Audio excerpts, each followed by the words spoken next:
আমার বাসা থেকে কালী মন্দির 1 মিনিটের দূরত্ব। দুইটা ঘটনা আজকে খুব মনে পড়ে।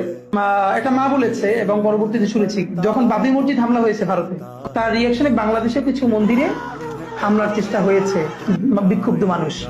আমার আব্বা হলেন আমার উপজেলা মসজিদের ইমাম সমিতির সভাপতি।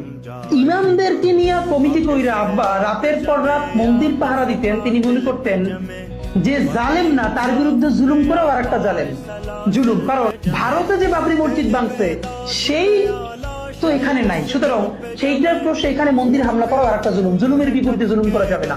এবং আমার বাপের এইটা করার জন্য কোনোদিন সেকুলার হওয়া লাগে নাই, এইটা তার ইমানি দায়িত্ব মনে করে করছেন। আমার মা এরকম একজন পর্দানশীল মানুষ, কিন্তু আমি আজকে বলতে পারি আমার এলাকার অনেক হিন্দু মাসি পিসির গহনা আমার মায়ের কাছে গচ্ছিত থাকে। এই জন্য তো আমার মায়ের কোনোদিন পুজোর নাড়ু খাওয়া লাগে নাই।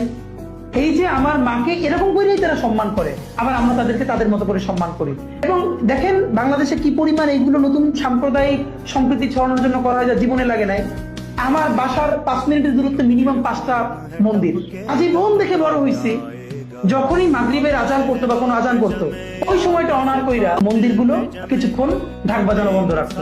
আবার আমার আব্বা পুরো পুজোর 3 দিন 5 দিন সারাক্ষণ খোঁজ রাখতেন যেখানে কোনো ধরনের অঘটন ঘটানোর চেষ্টা করতেছেন কিনা। কারণ মুসলিম মেজরিটির ইমানি দায়িত্ব হইল তার মাইনরিটিকে রক্ষা করা।